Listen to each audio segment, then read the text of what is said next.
All right. Testing, testing. We are testing. You may think Break On Through is on early, but you are mistaken. This is simply a test. But we're going to stay on throughout the test. That ain't what I wanted to do. This is what I wanted to do. Yeah, there we go. There.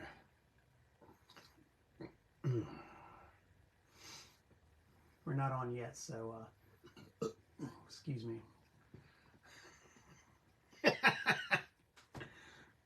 It keeps doing that green thing. I don't know what that's all about. We'll ignore it. Are we on live now? Yeah, we're live. This is really happening in front of a live audience? Yes. So maybe I can ask you, like, my premier question. Like, we're not really on live yet, but I could, like, warm up a little bit with this great question I have. I've been thinking about this for a while. We're not officially on yet. It's not 8 o'clock yet. So we're not officially on. Right, so this is not official. It's kind of like it's like a warm up. I wanted to make sure that when we actually do go on live and I'm asking the questions that I got all my facts straight. So I did do a little checking on, I did some Wikipedia research, and I saw on there that you were known to consort with known shock rocker Gigi Alvin. Oh. So let me ask you, Jeff Clayton. What was Gigi Alvin really like? Well, Gigi Alvin was a very calm and considerate man. He played whammy bar surf rock guitar.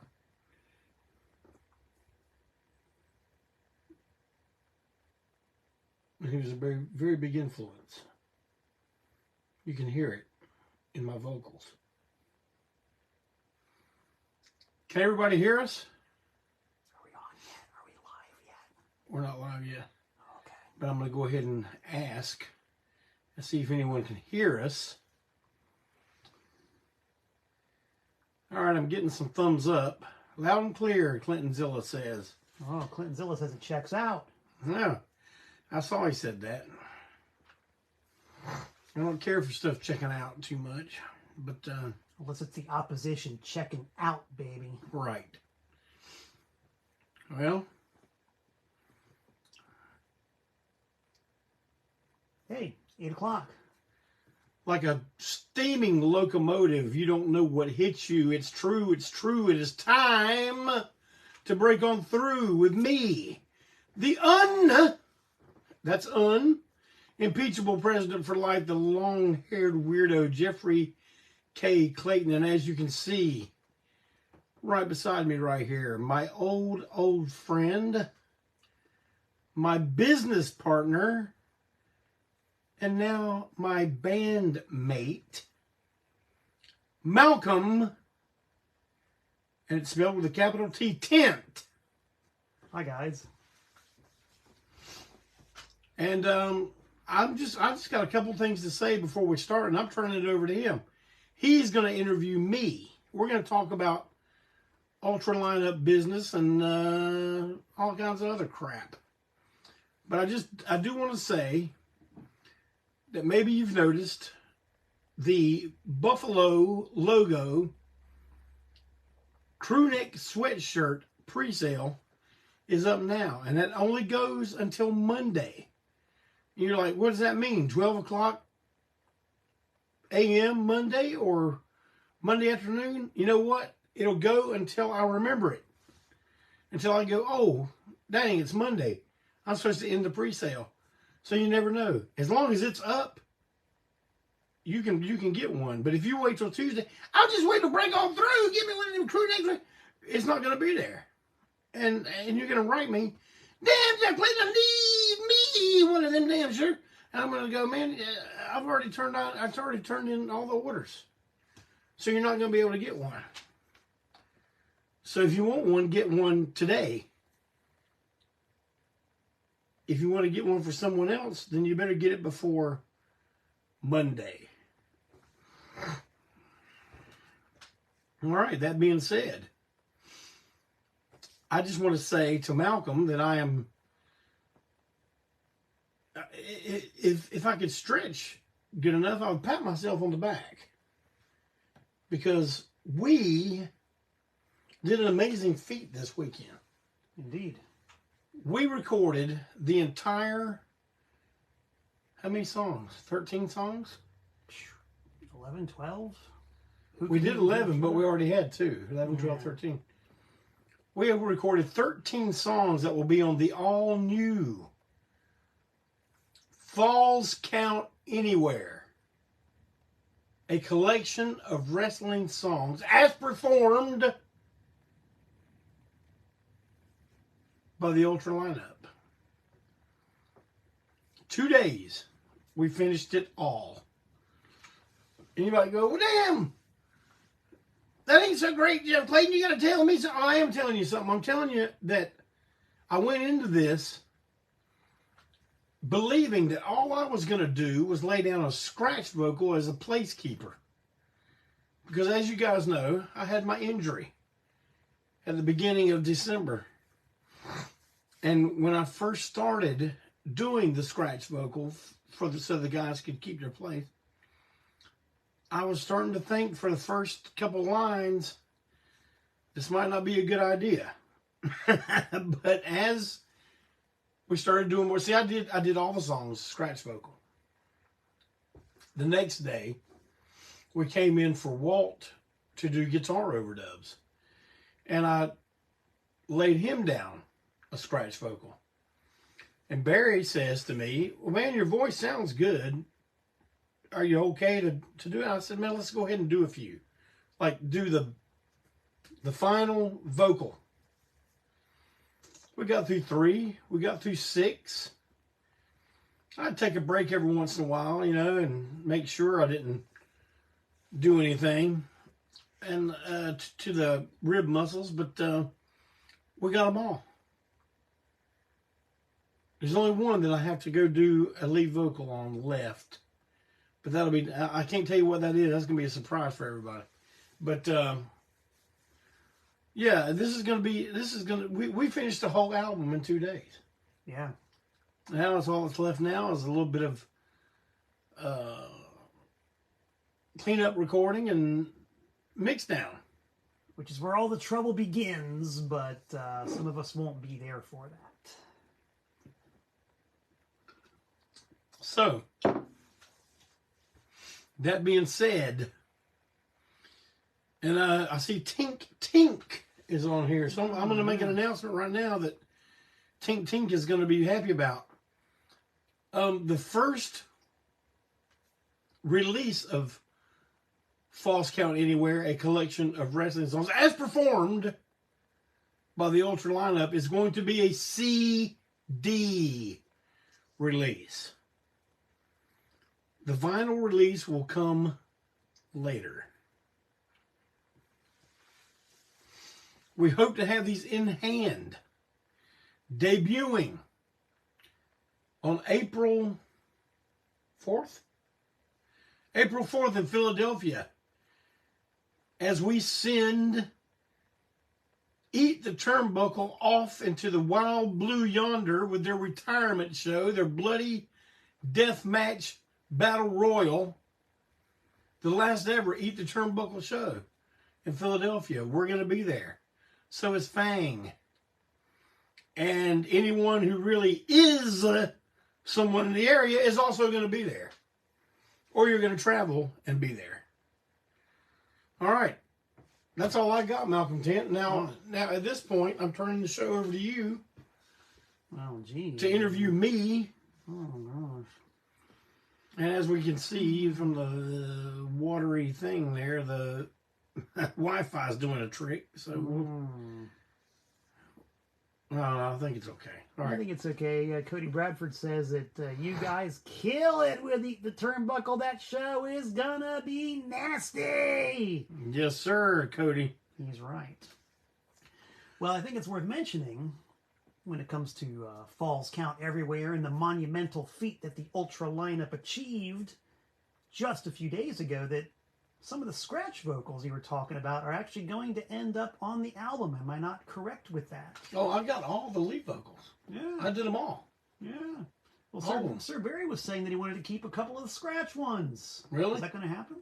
I don't know. See, that's a producer's choice, so we don't know. Sir Barry takes care of all those decisions. Yeah.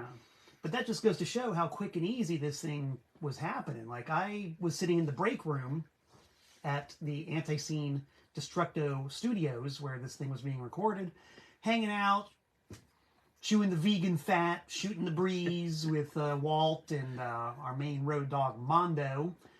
And, you know, in the other room, I could hear Jeff singing, and I heard him singing a song, and then another song, and then another song, and I was like, wow, this is going pretty fast. I didn't think we were going to be able to really knock it in the head that fast. I didn't either. Yeah, that's pretty cool.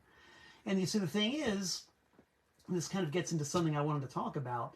The recording comes real fast and easy, typically, but the magic lies in the production and the post-production.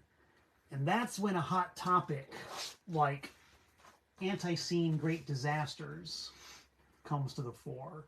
Now, I haven't really sat down with Mr. Jeff Clayton yet and talked about this album. And I am extremely proud of this album and very happy to be a part of this album. And I think that the average listener out there probably likes this album. Don't show me any thumbs ups or hearts or anything like that, because I already know that if you're watching, you're at least somewhat predisposed to like this album.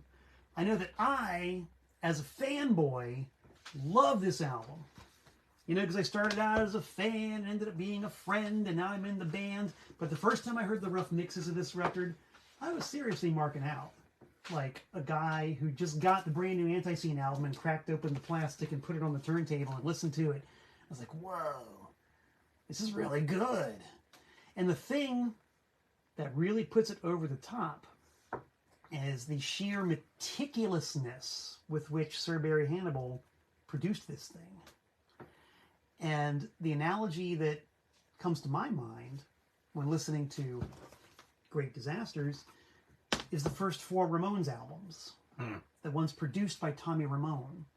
Where a member of the band. A member of the band who knows the sound inside out and has a lot of input into the overall sound and the philosophy of the band and the inner workings of the music.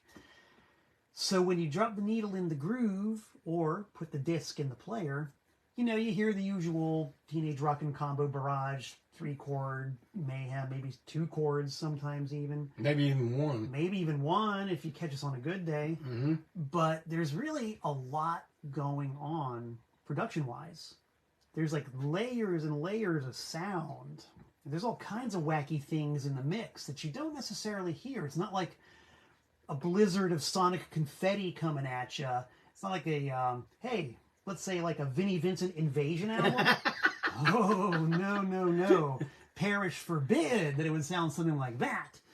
It's really cut down to the bone, so to speak. But if you listen carefully, there's a lot of stuff going on. And the first 4 Ramones records are just that way. Like if you listen carefully, you'll hear a glockenspiel. And I'm not even being funny. They're a glockenspiel. You'll hear that. And you'll hear the backing vocals and the subtle percussive touches and the keyboards and the acoustic guitars. They're all there, but they all reinforce the overall sound. Well, you know, James Tutterow, who was, what was his... Sir Barry produced it, but Tutterow was the engineer. Yeah. And he told me that in the song, The Mothman Will Bring Us Great Disasters, that there are over 100 items. Now, I don't mean 100 different things. That just means 100 different things that were put into that one song. Wow. That is probably the most tracks, and it's not 100 tracks, don't get me wrong, but it's just like there were 100 things he had to deal with, over 100 things, and that's Pink Floyd territory. Right. And we ventured there. Yeah. Oddly enough, since Sir Barry does play in a Pink Floyd tribute band. Mm-hmm. Mm-hmm. Do you think there's any connection there? I wonder. I wonder. This could be our Dark Side of the Moon. It You're saying very well could be. You know? Very well could be. Hopefully not our momentary lapse of reason. I mean, I'll tell you how I feel about Great Disasters. I am also proud of it, but it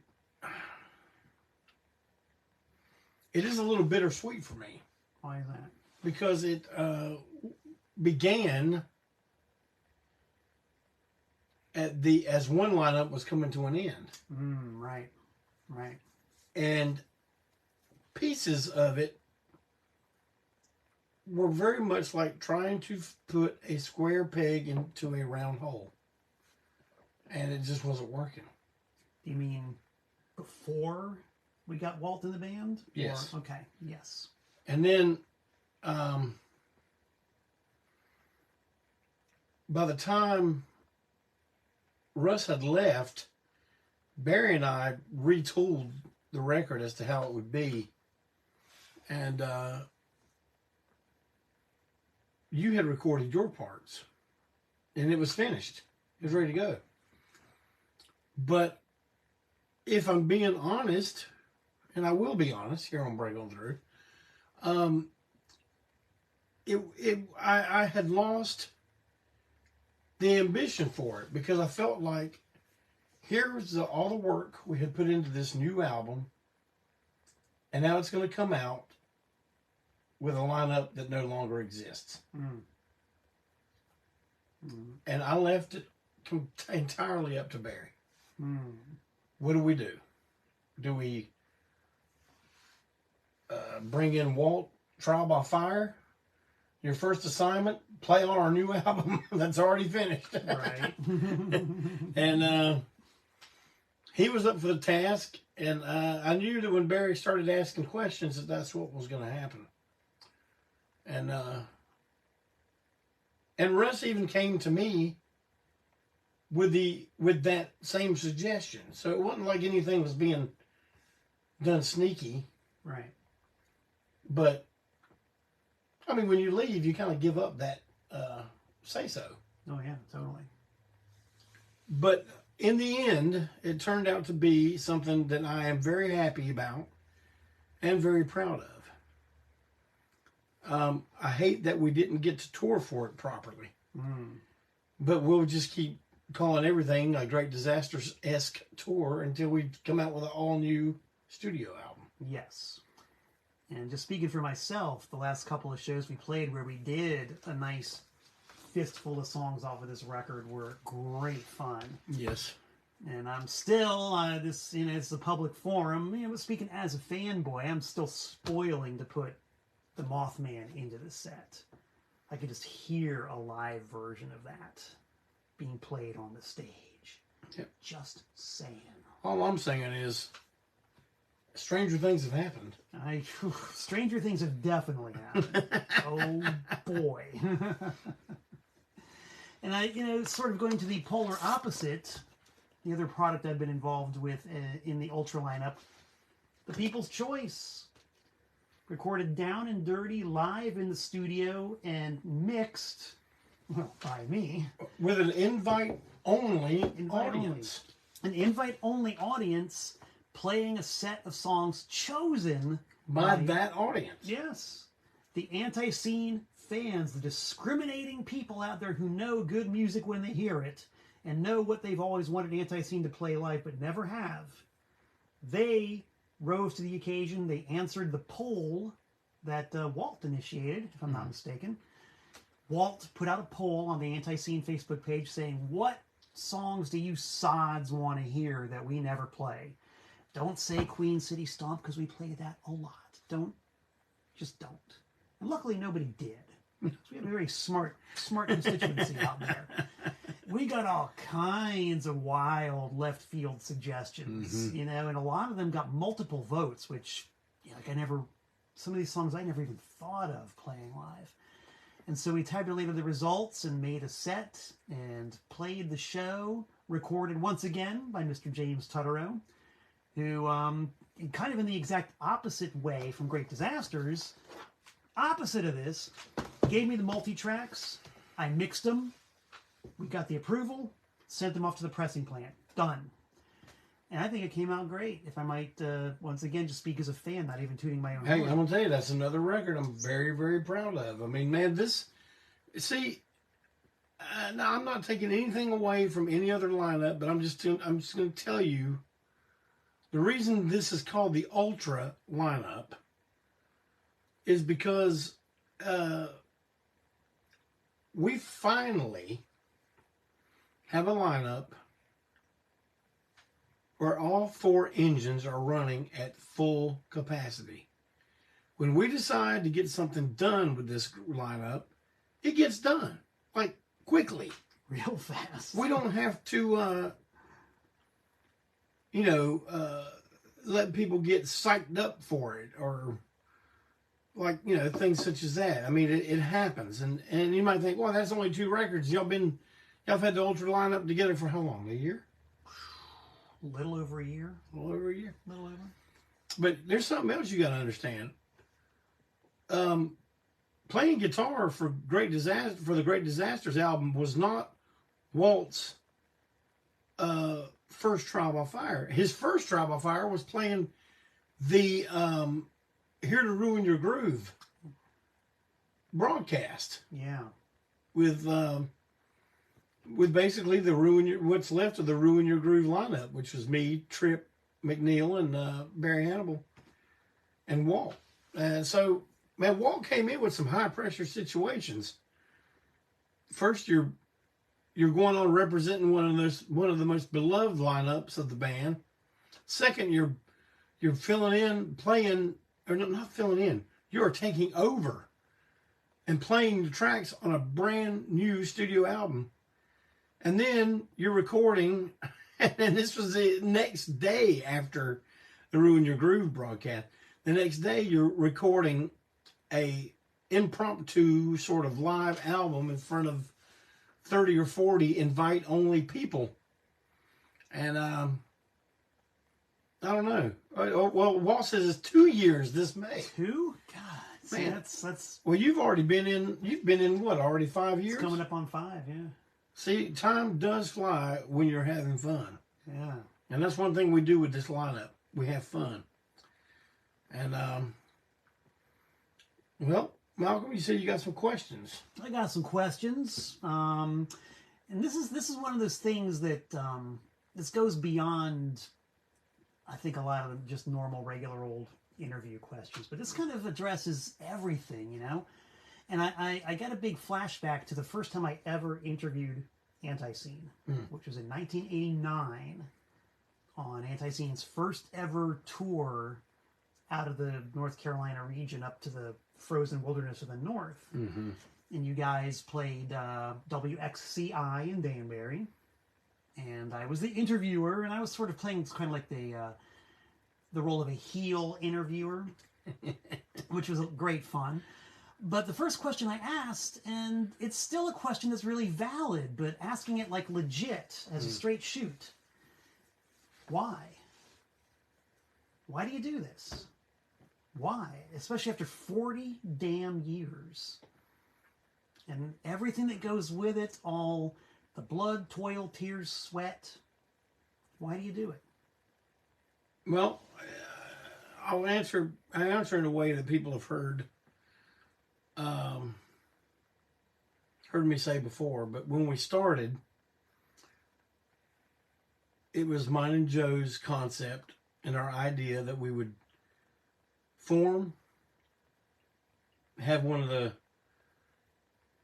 wildest shows, maybe do a 7-inch record and call it a day. That day has lasted 4 decades. Yeah.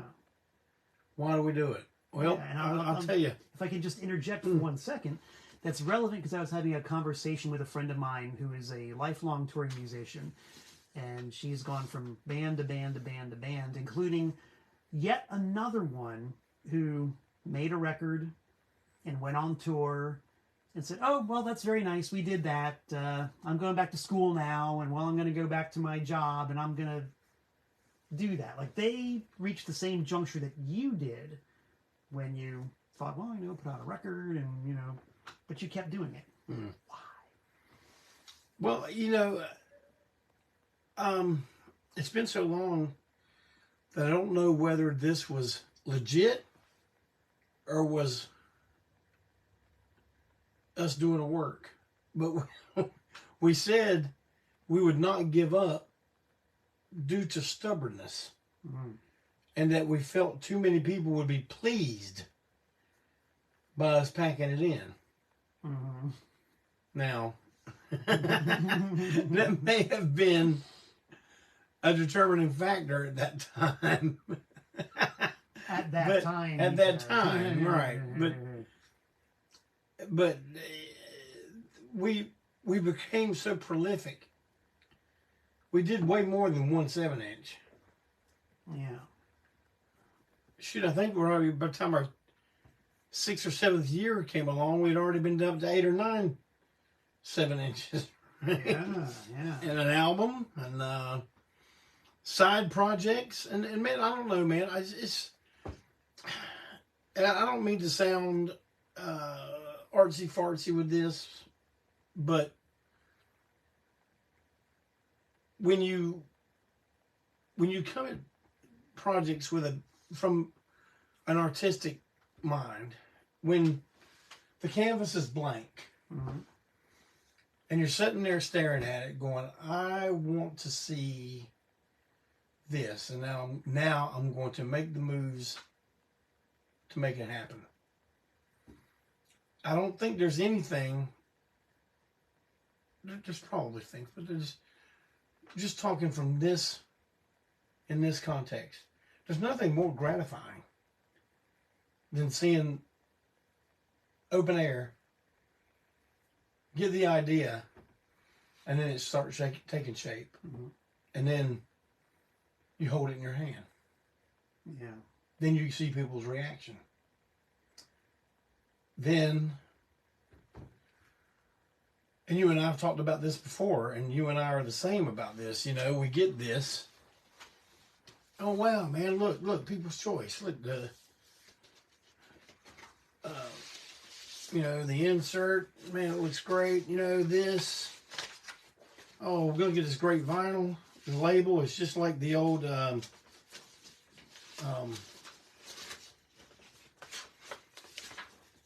trademark of quality bootleg series. Okay, what's next? Right. That's it. I mean, I guess some bands do sit around and listen to themselves. Mm-hmm. I don't know what's on some of these records. Like as soon as we're done with them, I'm just like, bam, next. Yeah. What's the next project? I am interested in moving the band forward. The only reason that I have to dwell in the past of the band as much as I do is because of the sake of the reissues. Mm. And sometimes, I'm not going to lie to you, sometimes it can be somewhat emotional. Especially when you're the last man standing. Especially when a lot of those reissues are plagued with bad memories. Mm. But yeah, no one knows that. So you have to bring the reissue out, appealing to your new audience, to your newer audience, making the people that loved it before love it even more with what you've done to it. Yeah. Like so that they want to have it again. Mm-hmm. And I guess I'm getting way too far off the question, but the answer why is because it just brings me personal satisfaction. Every aspect, the projects, the travel. Man, a guy like me, working class, small town, I would have never seen the world the way I have unless I joined the service. Mm-hmm. None of my family, they joined the service. That's how they got to travel. Right. But they just weren't like, oh, let's take a trip to Japan and go look at it. You know, Yeah, we didn't have that in our family. It was not going to happen. And man, I've seen the world.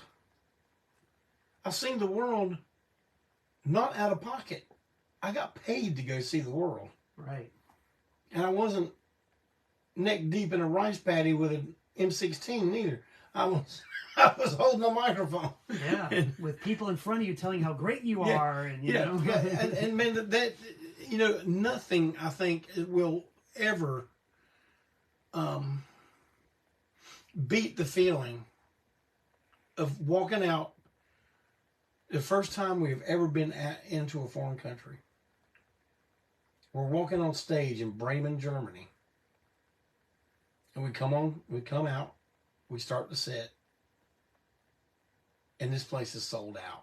Mm. Like they were telling us, man, it's sold out, you know? We're like, really? Couldn't believe it. Yeah. They were saying something about they turned away almost 100-something people.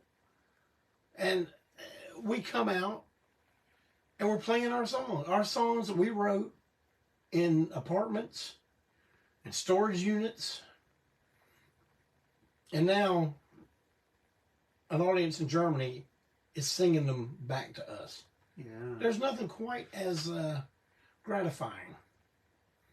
And I will admit it, to quote one of the great philosophers of our time, Foreigner, you know, it feels like the first time. There's nothing that feels like the first time. Right. Really. It's true. And you know, I guess we got to experience that completely all over again in Japan. Right. Especially when there are grown men standing there with tears in their eyes, and you're like, "What's wrong?" And they're just like, "Are we that bad?" They're just like, "I finally get to see you after 30 years." You know. Yeah. And I will say this, and people might think this is bullshit, but I'm telling you, there is a certain other form of gratification when you see bands, especially when they're great bands, and they say the reason they even have their band was because of you. Mm-hmm. And, you know, people tell us all the time, you guys started your own genre of this punk rock. Yeah. And I'm telling you right now, that was not our goal. We just knew we wanted to be us. You know how that album came out, This Is Boston, Not L.A.? Yeah. Well, we were left out of the thing that Raleigh was doing, the no-core and all that stuff. You know, we were a little bit too redneck for that. And so not only were we saying, this is Charlotte, not L.A., not Boston, not New York, or Raleigh. This is Charlotte, not Raleigh. Yeah. Yeah. And so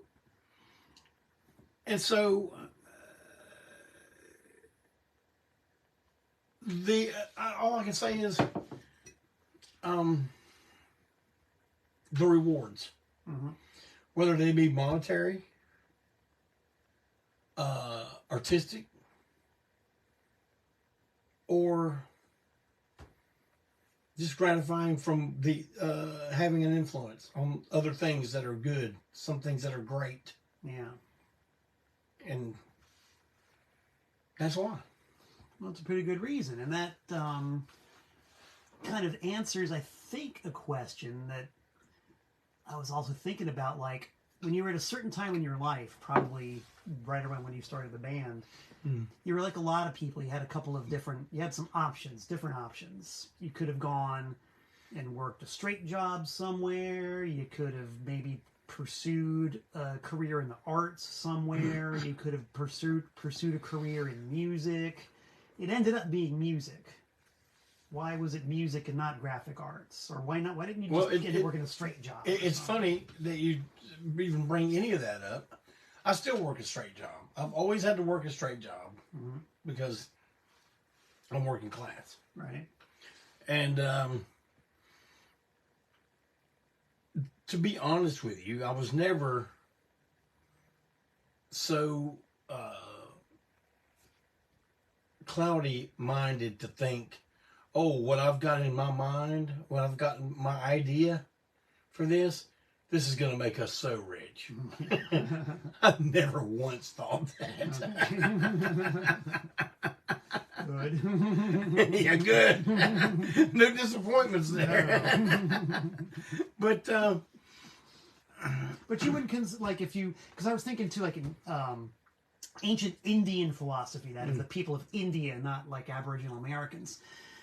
Like in the ancient philosophy of India, you are something. You are a shopkeeper. You are an accountant. You are like whatever it is you do, but you are not. I'm going to say that you don't view yourself as a guy who works in a warehouse. No, I just work in a warehouse to keep the lights on here. Yeah. You said earlier that when you look at things with an artistic temperament, I'll bet that you would see yourself as an artist. Like for real, full-time, to the core, an artist. You know something though, man? I didn't think about this. I don't think I ever thought of it that way until very, very recently. My brother and I were having a conversation, and like older people do, you talk about the what if we'd have done this stuff a lot. Yeah. And it came to a conversation about our dad. And it's no secret, I've written songs about it. Me and my dad were not the closest. Yeah. All right, we butted heads quite a bit. We actually kind of were,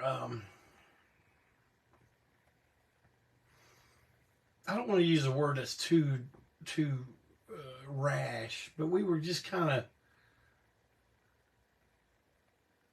looked at as outsiders in the small town we grew up in. And my brother said it and laid it out like as plain as day, and I never really thought about it.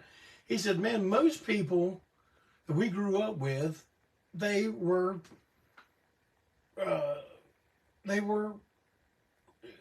had careers in some kind of job,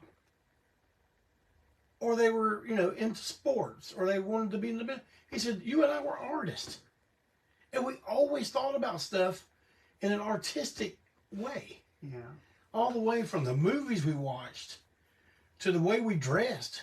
And I'm not saying that, I went out in a zoot suit or nothing like that, but it was very important.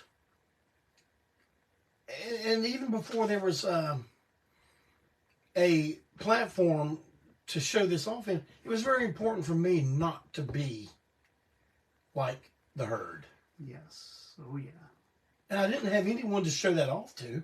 I didn't have a Malcolm Tent or anyone. I mean, there's a couple of us in this little small town, but it was integrity. That's what it was. It was integrity, inner self integrity. Right. And I still have that to this day. And I know some people want to think, oh well, a lot of your ideas you're not like it was before. But I'm gonna tell you, the ideas I have now. My ideas have always been against the blueprint for this subculture that we're trying to appeal to. It's like, okay, there's our subculture. Now, let's go in there and do everything we can to make them hate us. It's still that way to a degree because, I know we joke and we make light of a lot of stuff, and we said, we divorce ourselves from punk rock, but I'm being 100% serious right now when I say I do not approve of or care about what that word has become, and I don't want to be part of it in any way, shape, or form, because they have set up parameters. And you better be within those parameters, or else they will tell you you are not this. Well, I just went ahead and beat them to the punch. I said, you know what? We're not that. Yep. We're just going to go ahead and issue the cancellation order ourselves. Yes. There you go. No need for you to do that. And I'm down with that. I mean, I think that gets down to like the core issue, like what a person is. You know, a person is either a conformist or a rebel. You know, I mean, I'm sure there are some people who are wishy-washy and don't know one way or another, but at the end of the day, they probably are just conformists. But there are people who cannot play by the normal rules. I know I'm not one of them. I've tried to work straight jobs before. I can't do it. I just can't. I've failed at every straight job I've ever worked. I have failed miserably. I can never flip the burgers fast enough. I can never fill the orders and pack them fast enough.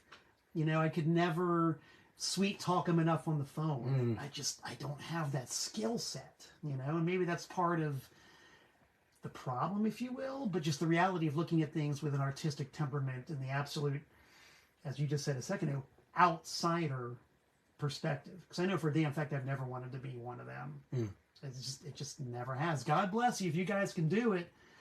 Go right ahead. I know someone's got to, you know, balance the books or pump the gas or whatever, but I can't do it.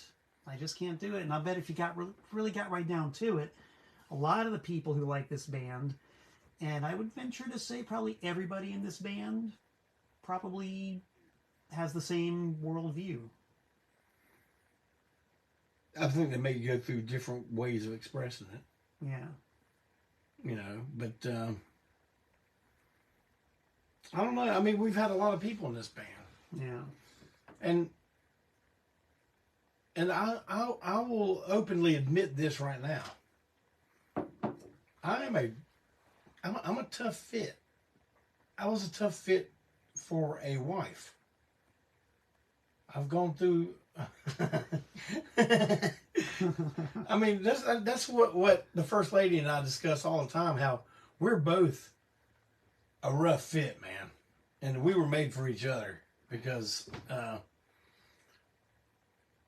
we get each other without having to explain. Now, a lot of that comes from being 55 and 60 years old, but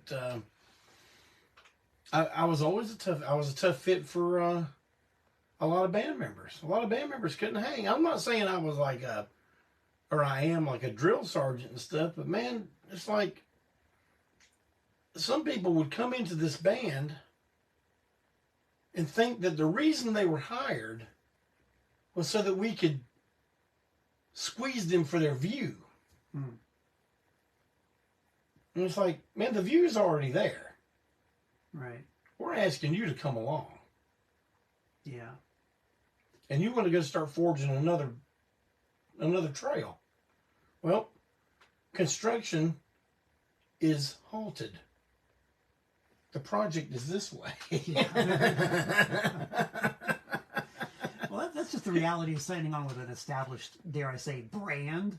I actually read an interview a long time ago with the Buzzcocks when they reformed back in 1993, and it was just Pete Shelley and Steve Diggle. And they said the same thing. Like they were auditioning all these bass players and drummers, and these guys would come in and say, "You know what you ought to do?" And they're like, "Next." We know what we ought to do. Like, who would tell the Buzzcocks what they ought to do? I know. I mean, man, listen, I'm going to tell you something right now. I know people, young people, who think they've got it together. That if they met Mick Jagger, they'd tell him what they ought to do. Yeah, right? Let me tell you what you need to do, Mick Jagger. Okay. Now, I would love to hear some of the stories that people like that get from people soliciting their ideas and advice to them. I'm so sure. God. You know, anybody... I could fill a book. Yeah. I could fill a book. Maybe you should. Man, I'm thinking, hey, that might be another project. Man, we got projects lined up like you would not believe. I know. I mean, gosh, we talk about Falls Count Everywhere. We got the ANTiSEEN Time Machine. What else? The Bootleg Preacher 7-inch. Yes, this is actual honest-to-gosh vinyl for George South. The Wrestler Extraordinaire, song for him. I know that I was going through my old like, I don't even want to think about it, but I have like boxes and boxes of demo cassettes, just ideas. And a lot of them are marked ANTiSEEN riff, ANTiSEEN idea, ANTiSEEN possibility. That I haven't even shown to the band yet. Now, is that stuff you made? Yeah. Or the stuff I gave you out of there? Nah, man, it's just me, like, wake up at, for me, to wake up in the middle of the night, it's around 10 a.m. I wake up at the god-awful hour of 10 a.m., and I'm sure you know exactly how this is. You hear the song, you hear the riff, and you can't get to sleep until you get it out. So I've always got a guitar within reach. It's like, can't even open my eyes, like stumble over and get the guitar and, get whatever recording device I've got close at hand and just get that riff out. Okay, good, I can go back to sleep. Well, man, you know what? I'm going to tell you something, though. When you came into the band and you had ideas, you presented your ideas in the best way that one could possibly ever submit their ideas in this band. Yeah? Yeah. You gave me a shit ton of lyrics and said, here. Yeah. Do what you want to do with them. Right. And we ended up Frankensteining some of those songs. I like these two out of here. I'm going to put it with this one. So we got this. That's how a bunch of these songs, like, I'm going to tell people, you guys don't know this or not, but I'm going to tell you something right now. Born to Win, Might Makes Right, for the most part. What you see. What you see. Yeah, What You See. Those are all Malcolm Tent, like 90% idea. Born to Win is 100%. Yeah, see that he can reach by him. I don't feel like it, but it was because of that way of presenting your idea instead of coming in and go, okay, I've got a song, which we had that happen, and sometimes it worked, but a bunch of times it did not. Especially when, like, okay, everybody knows how I phrase, and I think if I sing a song that people know I didn't write. And that's another thing. You and Barry, especially, write. And Doug Knight did this too. But you write as if you're writing it for me to say. Right. And... which is part of the job, Yeah, as that a is member part of of the job. ANTiSEEN, you're there to further the ANTiSEEN aesthetic. You come in with a song that's 15 paragraphs, and I have to get a thesaurus out or a dictionary and look at all of it. That's not going to sound like Jeff Clayton singing that. No. I might as well read the phone book. Right. Well, you mentioned Might Makes Right. I thought that was a great example of everybody ganging up on the raw idea and creating something finished. Because I think probably by the end of the day on that one, my original lyrics are probably about maybe 40% in there. But that's the thing. It's the germ of an idea that makes more ideas that everybody else can seize upon and create a whole new thing from. And if you're going to have a great big ego about these things, it's not going to work. I mean, man, we've told everybody has been told, do not be married to your idea. Right. Because it's going to get chopped. Because I am going to change the hell out of it. Pounded and tenderized a little bit. I'm going to take it and go. Break its neck, mother. And some people have a hard time dealing with that. But this is my creation. Yeah. Now, if it's coming in this band, it ain't, it's got to reflect this band. Yeah. A few times it has gotten through, it's slidden through, the project, the piece, the way the author intended it, without us twisting it much, and it became tracks that were very forgettable. Right. That's the way it is. Well, it's like they say the name on the album is ANTiSEEN. Like it's like you people out there are always saying to me, "You got to tell me something." Well, I just did. And if you can't handle hearing it, Well, That's right. the cars will fall where they may, you know. I was also wondering too. I don't think I've ever heard the whole story about this one, but there was that one time back in the 1990s when you called me up and you said ANTiSEEN is going to go full-time professional. We're going to quit our jobs and we're going to go for it. How long did that last? No. just wondering. Wasn't trying to dredge up any painful memories there. But the fact that you gave it a shot. And how did that work? Like, was that when Tom was managing you? Yeah, Tom quit while he was still in Europe, and we had come home, and we had an opening show for the Ramones, and Tripp filled in, and man, that chemistry was so good. And look, I'm not trying to take anything against Tom, but our relationship, meaning Tom and us, it was getting kind of strained. Because I think Tom had different ideas about what he wanted. Not what he wanted the band to do, what he wanted to do. And he's doing it right now. He's road manager. He's just road manager for Weezer. Yeah. You know, and I'm proud of him as I can be.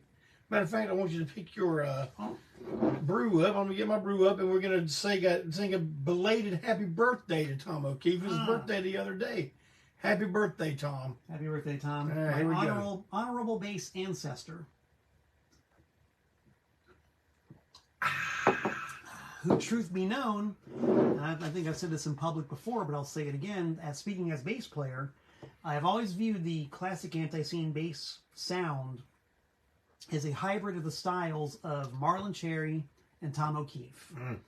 Because Marlon brought in the melody and the lead style, if you will, and Tom brought in the pure sludge and nasty filthiness with all the swoops and the slides and the roar and the stir and the drong. And so when you marry those two styles, that's what I try to sound like. Well, you succeed. I can hear both of those in your playing. Right on. And I've never had to tell you how to play bass for this band. That's true, actually. I think about that. Yeah. That's a good sign. That is a good sign. Whew. 5 years and I haven't told you how to do what you do. It's good to be right sometimes. Yeah. But anyway, there was old Tom. He had an idea of what he wanted to do, which I guess was more in the management end of things. Yeah. Okay. Fair enough. Because that's right. He never really, except for maybe Judas Bullet every once in a while, he never did music after he had a side project called Tom O'Keefe and the Shitbirds, which he only played a handful of shows, you know, but they were good. And but yeah, he had an idea for his life, and that idea put him where he wanted to be. Yeah. If he'd have stayed with us doing what we do, the way we do it, I don't think he'd be there now. Yeah, right. But as far as us taking it and going, man, you know, at the time, Tripp, me and Barry, you know, we all had kids. We all were married, and it was not in the cards for that full-time type of lifestyle. We played a lot during those years. Yeah. And I mean, we went everywhere, you know. But as far as doing it full time and that's all we did, it just never quite took off. Right. We gave it the old kindergarten try. Yeah. As we just said, covered an awful lot of territory. It's like you alluded earlier to the box of cassettes. I don't think I ever talked about how I recently digitized a whole bunch of the ANTiSEEN live cassette archive, and like the overwhelming majority of the live recordings are all from that very era, which shows just how much you guys were out there at that time. There's a lot of damn tapes from that era. Yeah, pretty cool.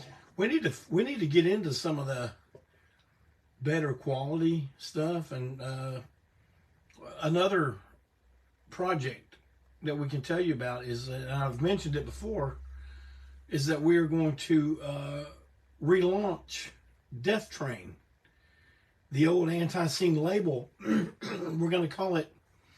It was called Death Train Music before, and I kind of wanted to clean slate it, and Malcolm suggests we give it a slightly different name.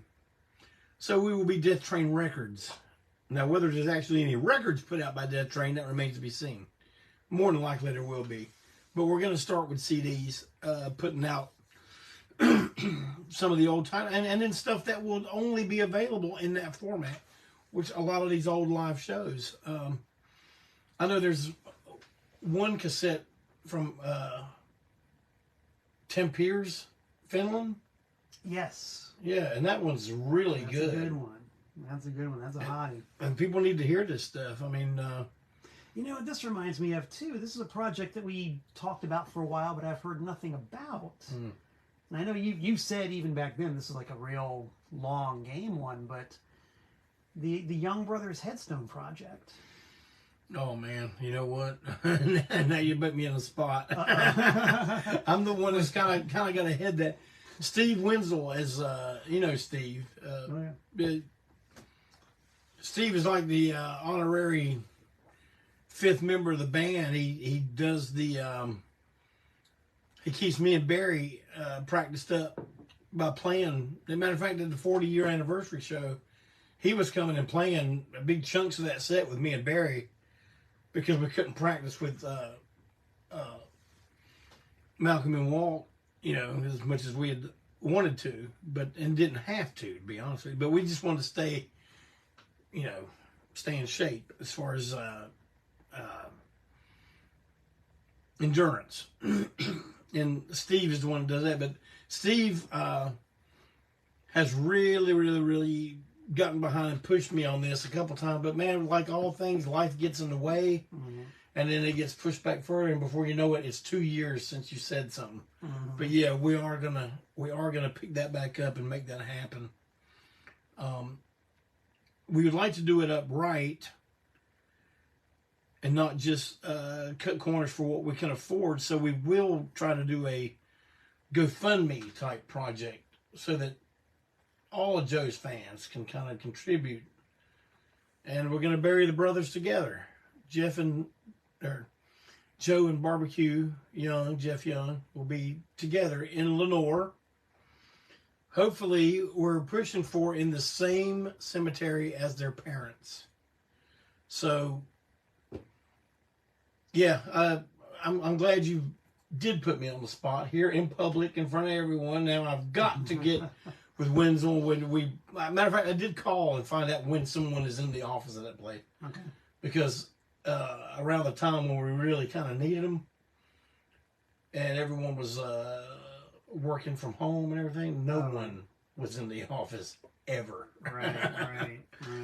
So yeah, I forgot that. I think the idea was born right around that time too. So obviously that threw a bit of a wrench in the works as well. Right, but it's going to happen, and there will be a place where people from all over the world can come visit and show their respects to the brothers Young. Right on.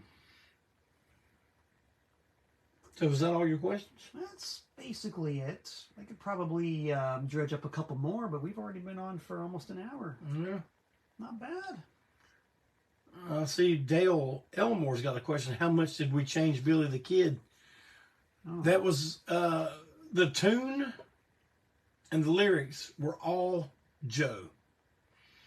Joe always had one or two on every single album where everything about it was his. But we would always, but he always wrote songs that they kind of needed that little extra something. And Billy the Kid was the one for Ruin Your Groove. And the next time it happened was when we did Cupid off of Babylon Bastards. Now, I know a lot of people think that's one they just don't understand.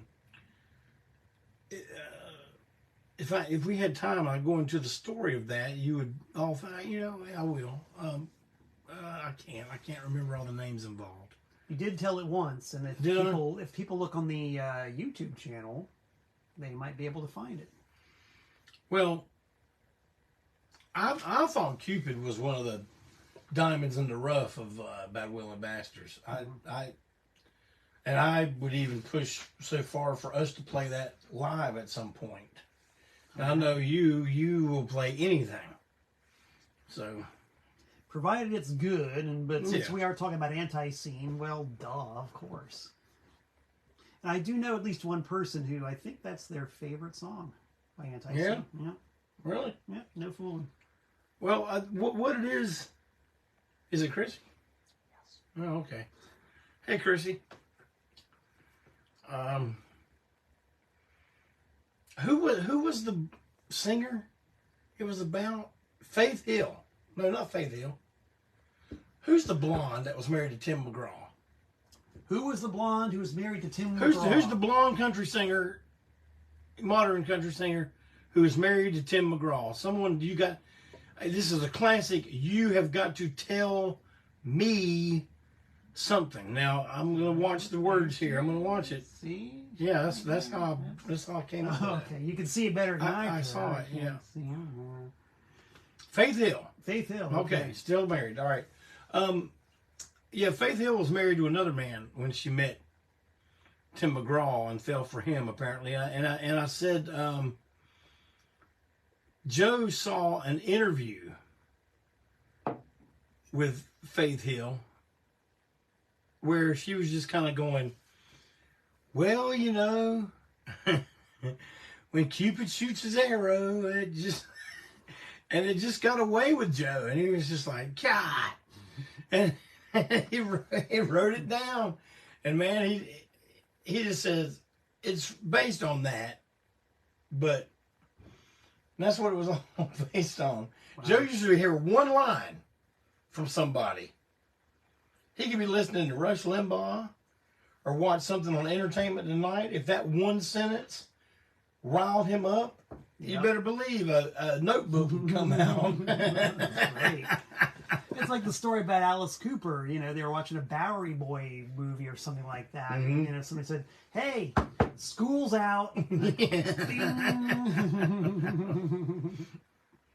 We should see if we got some questions. I said the comments have been lighting up this whole time. We've been so busy yipping and yapping and yammering that we haven't been trying to ignore you, the people. We've just been having such a great gap fest here. All right, Tink just asked a very interesting question. If you're taking questions and nobody has asked this before, who did your favorite cover of an ANTiSEEN song? Obviously, Animals Eat 'Em by Malcolm Tent. Obviously, all right? Who else has a question? Well, all right. Then. I'll tell you another one I'm very, very fond of. And look, my memory is so bad, but it was on the Everybody Loves ANTiSEEN CD that TKO put out, a tribute to us, 2 CDs. There's only like 75 bands on it. Yeah, so, yeah, but now I do not remember their band name, but the woman who was in the band, her name is Gina Stewart. She was at one time in Fetch and Bones. Mm-hmm. She was in a very, very great band from here, an all-woman band called the Blind Dates, and they were amazing. Mm-hmm. And she's an actress, and when I say actress, I mean she was in one of the seasons of Walking Dead, you know. But it was her and another woman did a 2-person version of Wife Beater, and it was so far off the beaten path of what we did. I loved it. It's nothing. I mean, you know, to do it just like us is one thing, but to take our idea and completely change it into something else, that's what impresses me. Yeah, and I think that's the mark of a good song, is one that can be interpreted and rearranged and worked and can have legs on, you know, a whole different platform like that. Here's a question. Mm-hmm. Whose dog is that on the Drastic cover? Okay. Yeah, who is that? The guy who took that photo, his name is Jeff Haney. old old regular in the old Charlotte scene with the milestone and all that, like early 80s, maybe even late 70s. But when I first moved to town, you know, I got accepted into coming over to hang out at Haney's house, you know, and eventually we became good friends over this time. And one of the first times we ever discussed ANTiSEEN was at Haney's house. And once we got it together and we were going to start to do the record, and you know, Jeff and I took photography classes at Central Piedmont. So, you know, we'd take those pictures and then we'd go to the college and develop the film, make the proof sheets, make the prints, everything, you know. And but he had a big Doberman named Baron. Mm-hmm. He was a sweetheart, but he sure as hell didn't look like it. He wore a big spiked collar and everything. Yeah. And we just wanted to have him in the picture, so he came and sat down right between me and Bill Cates. And I think I had my arm on him. And that was Jeff Haney's dog, Baron. Right on. See, I never knew that. And someone here, I guess Dale Elmore said, Texas Terriers run my world. Yes, very good. I think she had a horn section in it. Very, very good. Here's a question. I have one. Did you have to burn your couch after Gigi sat on? Nah, I didn't do it. I didn't do that. What else? You got a few more? Anything? You want to do a I'm look? taking liberties with your mouse here. See if there's any questions from earlier on that we might have missed. I wore the wrong glasses. I can't see it. Oh, there's one. Yeah, favorite cover. We already did that one. Where animals. Yeah. Faith Hill. Guys, a lot of comments here, kids. And I can't really... Oh, wait, someone says Tink Tink says that he became a Malcolm Tent fan after his solo show at the Wizard in Hickory. Mr. Tink Tink, that was the first ever proper road gig I ever played, opening for ANTiSEEN. First time I ever hit the road, and it was opening for these guys right here. So thank you. And yeah, I guess we have been more or less in touch since the year 2011. God, time doth fly. Let's see. John Ross says that ANTiSEEN has always just been kick-ass rock and roll. Well, you're right. Let's see. Something overly lacking in today's world. No doubt something that we agree on. I don't know what. Are we going outside the U.S. and what obstacles are there that were not there pre-COVID? Are we going outside the U.S. and what obstacles are there that were not there pre-COVID? I don't know. Are we going? Well, we don't know. We have not had any offers yet. I'm sure if we were to push the issue, we could, but, you know, like, I don't even know what the policies are for overseas travel. Apparently everything's cool now. Everything's fine? From like the feedback I've heard from people who've been over there, and like my friend Tim, for example, who's from the UK, he just flies over and back, no problem. Everybody's happy now. Yeah. So make us an offer we can't refuse, you know. And I will say a lot of people do say, how come, hey, you guys should play Australia, you guys should play New Zealand, you guys should play Sweden. We should. We should, but someone's got to call us up and say, damn, Jeff Clayton, you got to tell me something. Well, you know what? If you ask me, I will tell you. But I can tell you this. This is something I do want to get off my chest right now. All right.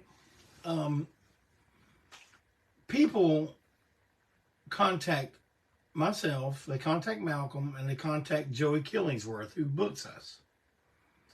And they always say, we want you to play this show. We want you to play this festival. The word festival, first of all, makes me want to get under a blanket on the couch and start looking at what I'm going to binge watch for the next 2 weeks. So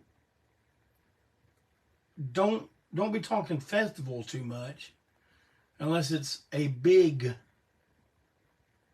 festival. And look, I'm going to go ahead and tell you that how much beer you can provide, how many groups are going to open. It's going to be a great time. You know what? We don't care about beer. We don't care about how many bands are opening. Well, we do. We don't want too many. And we don't care about how much fun we're going to have. And you may think this is shitty, but it's the thing that makes us decide for one of us to drive 13 hours, for one of us to drive 10 hours, and for us all to get together and drive how many ever hours it is to you, is how much are you going to pay us? That is the ultimate. You've got to tell me something. I mean, how much are we talking here? $200? Ain't gonna happen. You know? So there's that, okay?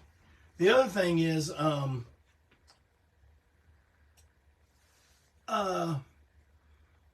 I've said this before, I don't know if people think I'm kidding.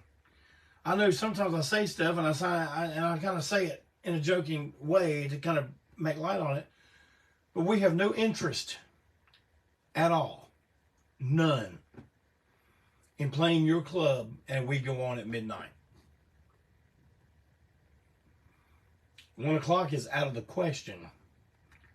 2 o'clock, we won't even be in your town. We do not want to stay up all night long. We play concerts. We are not a bar band. We are not there to sell beer. That's your job. You figure that out. However you got to figure that out, you do it. After party with 623 bands, go for it. But don't put 622 of them on before us and have us go on at like 4 a.m. We won't be there. We won't even get there initially for you to tell us we're going on at 4 a.m. So we play concerts. A concert usually starts at 8 o'clock. Now I know that's asking too much in an underground club like we play if we're not playing some kind of theater or something. But we like to play early, and we don't want every band in a 300-mile radius opening for us. 1 is perfect. 2 is tolerable. Anything beyond that is no longer tolerable. And you might go, damn, y'all are just old. That's the way it is. What? Okay. I'm just telling you. You want to book us, man, those are some things you got to consider. You have to consider these things. Glad we got Joey to handle all the fine details about Yeah, that. see that's one good thing about it. You don't have to talk to me about any of that. And I know you think, well, I'd like to go straight to the source. Believe me, no, you don't. You want to talk to Joey. Joey Killingsworth. You can look on our website. We still got a website. And it says, you know, booking. And it's got his email right there. And if it don't, I'll make sure it does. And if you want us somewhere, talk to him. Make him an offer we can't refuse. It's easy. It's easy. Muy simpático, as they say. They say that? I think in France. Is that it? Yeah, in France. Well, it's speaking of staying up too late, it's almost 9:15 now. Woo, dog, yeah. Sorry to have pushed you beyond the limit there, sir. I know you're working class. You're going to be getting up to go to work usually right around the time I go to bed. So Yeah. I I vicariously feel your pain. Man, you have almost George South me tonight. 15 more minutes, and you will have George South me. Well, sorry, not sorry. Okay. I think we had a darn good time tonight. The Well, people seem to have liked it. Morticia May says, great show. I'm glad y'all enjoyed it. I enjoyed it. Malcolm, it was great having you as always. Always a pleasure. Great to be here at Clayton Manor and see the sights, soak myself with some delicious break on through brew, and hang out with all the people. Thanks, All guys. right. And as always, thank you for coming here tonight, sitting around, hanging out with us. Hope you guys have a great day tomorrow, a great rest of your week, and a wonderful weekend. Don't forget, if you want your Buffalo logo crew neck sweatshirt, then you've got to get it between now and Monday. So Monday is fun day. That's the way we do it around here. Malcolm, do you want to see how I sign out? How do you? What's this?